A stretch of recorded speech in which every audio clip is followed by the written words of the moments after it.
Dwight Howard had a 90-minute workout session with Hakeem, the Dream, Olajuwon, and said this after the workout. It's not about emulating Dream. That's the thing. We get caught up in comparing players, trying to do what this guy does just because you work out with them. The thing is, when you work out with a guy like Hakeem or Kevin McHale, you take away certain things. You don't try to do everything they can do. I can work out with Michael Jordan, but I'm not going to be able to do anything he does. He didn't say that. Be able to shoot the fadeaway like Michael Jordan. No, he couldn't do anything. You got it right the first time. Oh, Kerry, behave. D12 has been pretty quiet since his decision to leave Los Angeles. Stephen A., what do his comments tell you about his mindset? Well, it tells me that he's focused. It tells me that he's ready. It tells me that he understands the mission that lies before him and the expectations that come with it. Dwight Howard is handling everything perfectly as far as I'm concerned. He signed with Houston. After signing with Houston, he sat down. He did his interview. He expressed and explained thoroughly what he felt and why. And he left no stone unturned.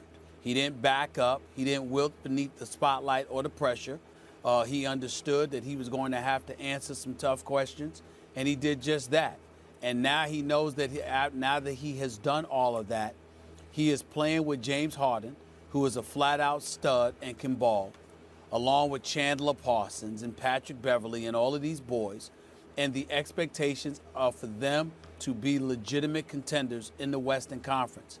And if Dwight Howard and the Houston Rockets do not get the job done, and they don't end up winning a championship within the next 2 to 3 years, that it needs to be because of some reason other than him.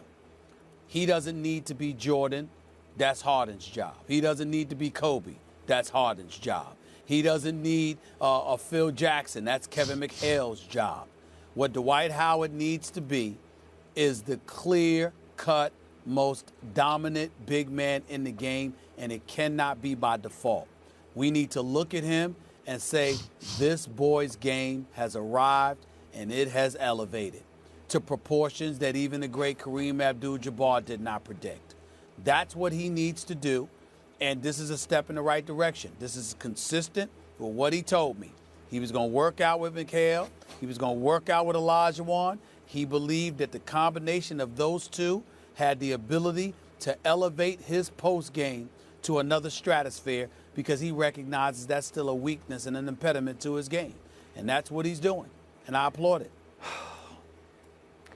What I don't know, Stephen A., and I like everything you just said, all sounds great for Dwight. Was this a one-and-done workout? Because I have no idea. Was this 90 minutes and that's the end of it? Because I'm always skeptical when we read post-workout. I never know how these things get on a website or get in print, but somehow somebody was notified that Dwight was there with the Dream. I don't know how it happened, but it's out in the public domain now that he worked for 90 minutes with the Dream. Will he do it today and tomorrow and the next day? Heck, would he do it on Saturday or Sunday? Because you know and I know the great ones quietly, privately work through the off seasons. Kobe, again, he's working on his Achilles now. Do you know how many off-season shots Kobe Bryant has shot in his life? Billions. Michael Jordan taught himself a viable jump shot in the offseason because he didn't have it when he came out of Carolina. Magic Johnson taught himself a viable set shot, a three-point shot, because he did not have that coming out of Michigan State. And to his undying credit, LeBron James, very quietly, offseason after offseason, has eliminated the LeBricks from his jump shooting. Last year, he was really good as a jump shooter, really trustworthy. And I can't believe I'm saying that about LeBron James.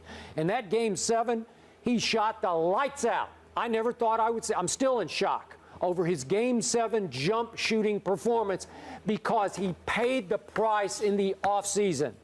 Dwight Howard, even last year, deep into his NBA career, was a fourth-quarter liability on offense. We know he can't shoot the free throws, can't make more than 50-odd%, sometimes less.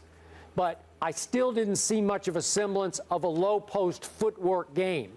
Maybe the Dream will reach his psyche and it will click in and we'll see a different Dwight. I hope so next year because there's still some pressure on him. I don't care. I know he went there for less pressure. so he doesn't have to deal with Kobe and being the ultimate face of your Laker Nation franchise. But there's still a lot of expectations for Dwight Howard to take Houston over the hump next year and into the finals. And he better be working out today and tomorrow too. Let's get a couple of things out of the way. Number one, not being with the Lakers had a lot to do with them as an organization. Certainly, he felt like Kobe, wasn't too kind, and he felt like Kobe was heartless. But primarily, the biggest reason was the Lakers organization and the direction that they're going in. Yeah, he thinks he looked at Mitch Kupchak and said, "I have a heart. I don't know if Kobe has a heart." That's what he said. Okay, Maybe that's number one. Thing. All right, but it's really exactly. Yeah. I don't have a problem with how Kobe is because he's a 5-time champion. He can be as heartless as he wants. But here's the deal: the point is that the Lakers organization. That's one problem. The other thing is, let's keep in mind here, we ain't just talking about Hakeem the Dream Olajuwon. We're talking about Kevin McHale. I agree. The most unstoppable presence at the power forward spot in the low post in the history of the game this side of Tim Duncan. This man, Kevin McHale, was the truth.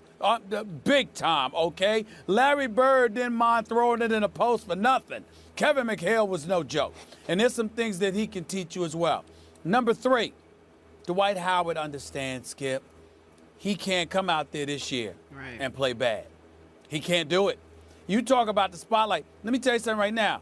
Houston is the 4th largest city, country. Yep. I mean, this is Houston, Texas. There's no small market team. And he can't hide, Skip. If Dwight Howard doesn't show up and play this year, everybody's going to be all over him. And he knows it. I hear that he's been in constant contact with McHale and with the Dream. This ain't the first time he's worked out with them. It's not going to be the last. And he's a relatively hard worker. Look at the way he takes care of himself. That body that he's got on him doesn't look like somebody that's eating donuts and burgers is ignoring the gym. Nice body. I mean, come on now. So let's call it what it is. Kerry can speak to that. The point that I'm trying to make is, it is what it is. Right. It is what it is. I expect him to step up and handle his business because he better.